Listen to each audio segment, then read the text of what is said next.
Outside of his work as an artist, John Lennon was an even better critic. From tearing other bands through the mud to being particularly harsh on his original compositions, Lennon was known to ridicule any work he described as subpar.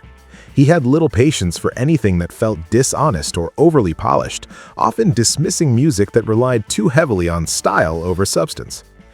Even though Lennon could dish out trash talk with the best of them, he maintained that one album was the true high point of his artistic career, a work that stood above everything else he had created both within and beyond the Beatles. That kind of confidence wasn't unusual for Lennon, but in this case, it came from a very different place. He wasn't talking about chart success or cultural impact, the things that had defined his years with the Beatles and turned him into a global icon. Instead, he was measuring the work against something far more personal, judging it on how honestly it reflected who he was beneath the persona that had been carefully constructed around him throughout the 1960s. It was less about fame and more about truth, less about legacy and more about identity. It marked a shift in how he viewed his role as an artist, where once he had hidden behind wordplay, surreal imagery, characters, and the collaborative safety net of his bandmates, there was now a desire to strip everything back and confront his own experiences head-on. That approach didn't just redefine his music, it redefined what he considered valuable in it, moving away from universal appeal and towards something far more intimate, raw, and unguarded. In many ways, it was a rejection of everything that made Beatlemania so successful, replacing it with something deeply uncomfortable yet profoundly human. Despite going solo, though, the dissolution of the Beatles was still fresh in Lennon's mind at the end of the 1960s. The emotional fallout from the breakup lingered, leaving him in a state of uncertainty and reflection. Having come to the end of the line with musicians who had become part of his extended family, his collaboration with Yoko Ono left him feeling like she was one of the only people who could truly relate to him on a personal and artistic level. Their bond became both a creative partnership and an emotional anchor during a turbulent period in his life. After staging various protests for peace, including highly publicized events that blurred the line between performance art and activism, Lennon started to get himself back into shape when he heard of various books from primal scream therapist Arthur Janov. While the initial plan was for Lennon to simply review Janov's work, his curiosity quickly turned into something more urgent and personal. He ended up undergoing treatment not long after reading it, seeking to confront and process the unresolved trauma that had haunted him since childhood, particularly the abandonment he experienced from his parents.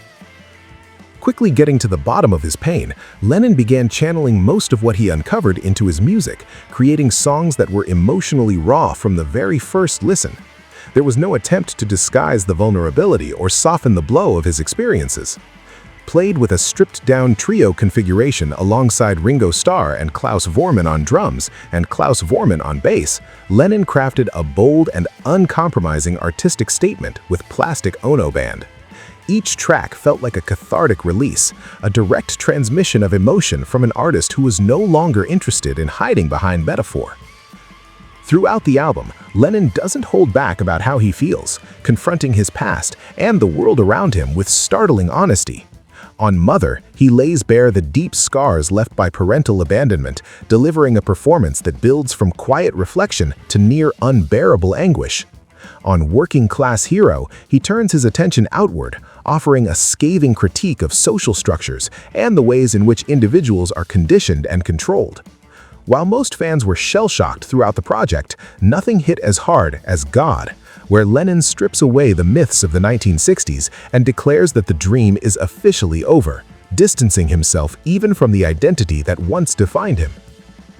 When talking about the album, Lennon would say that his first solo effort surpassed anything that the Beatles had done, stating, "I think it's the best thing I've ever done.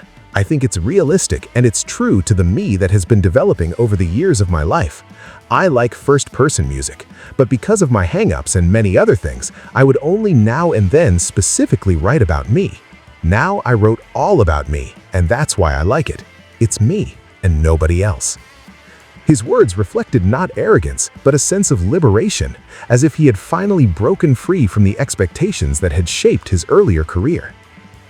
The personal explorations Lennon conveyed on his debut would only be further explored on his follow-up, Imagine. With Phil Spector as producer, Lennon created a follow-up that retained much of its predecessor's honesty while expanding its scope. Songs like Gimme Some Truth carried sharp political overtones, while How Do You Sleep revealed lingering tensions, particularly regarding Paul McCartney. The album was less raw than Plastic Ono Band, but no less revealing in its own right. While each Beatle eventually found their own path back into the spotlight after the band's breakup, Plastic Ono Band stood apart as something entirely different. It wasn't trying to define a generation or offer guidance on how people should live their lives anymore. Instead, it was a document of one man confronting himself with brutal honesty. For an artist who was on top of the world for so long, it took this album for Lennon to prove that he was still human underneath all those Beatle credentials.